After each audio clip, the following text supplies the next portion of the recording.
Juraj Slafkovský est bon. Okay. Ça, c'est dit. Cole va bien. Bon. C'est un premier trio. C'était le narratif toute la semaine. C'est un vrai premier trio. Hier, le trio de Jake Evans, Josh Anderson puis Tanner Pearson, mon Dieu, ça... Non, mais t'as raison. Que ça rimait les trois. Ça, ont vraiment connu une bonne partie de match, mais en première période, je pense que ça va prendre ça aussi un peu. Là, le Canadien, le premier trio va super bien depuis un bout de temps. Ont très peu d'apports offensifs. Ben oui. Autres, là, secondaires, comme on dit en anglais.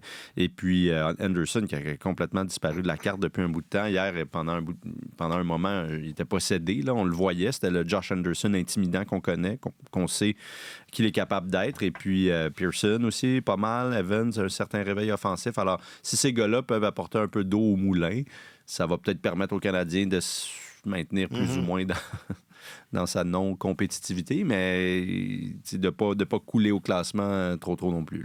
Oui, c'est...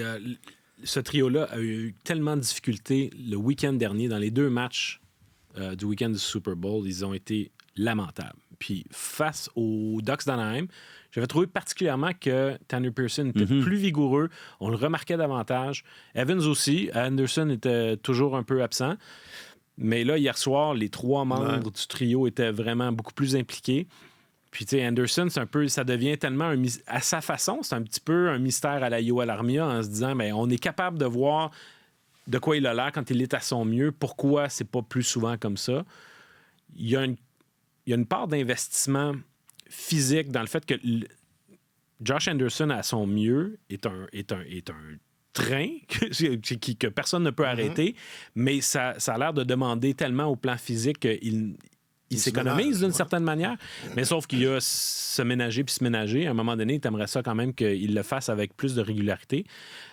Puis il semblait être retombé aussi dans ces espaces troubles où finalement il rate souvent le filet, puis la crise de confiance semble être de retour.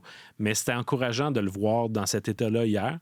Je continue de croire que même si c'est un joueur qui est linéaire et qui n'a pas la meilleure vision du jeu, quand il est à son mieux, c'est un gars qui peut aider le Canadien, qui peut aider n'importe quelle équipe de la Ligue nationale, parce que cette combinaison-là de puissance, de rapidité, d'intimidation, et peut être très utile. Mais malheureusement, on l'a vu par moment depuis son arrivée à Montréal, mais cette année, c'est beaucoup trop rare.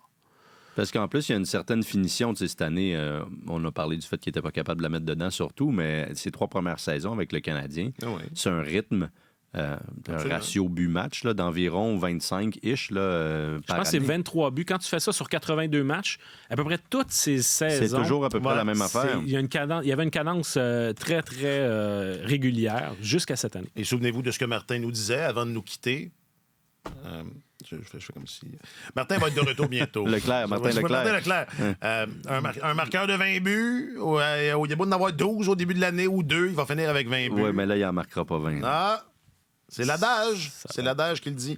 Là, êtes-vous en train de suggérer là, que Josh Anderson est un candidat à la date limite des transactions? Est-ce que c'est ça que vous faites? Là? Est-ce que c'est ça qui se passe? Non, absolument pas. Pas du tout.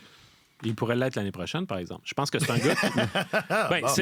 c'est un gars qui est... dans 2 ans, si le Canadien... il faudrait que dans 2 ans, il faudrait que le Canadien soit dans le portrait des séries. Eh boy, oui. Oui, mais qui sait? Oui, c'est ça. Vous savez, les reconstructions, on sait quand ça commence, on ne sait pas quand ça finit. Ah oui. Mais...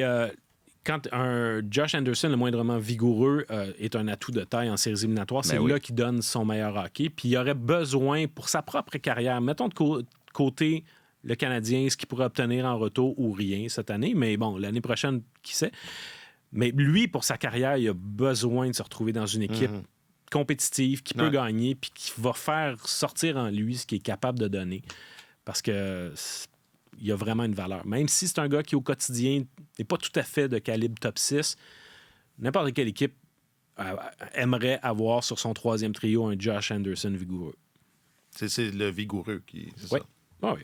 Mais il a été... Avant cette année, il était quand même plus souvent qu'autre homme.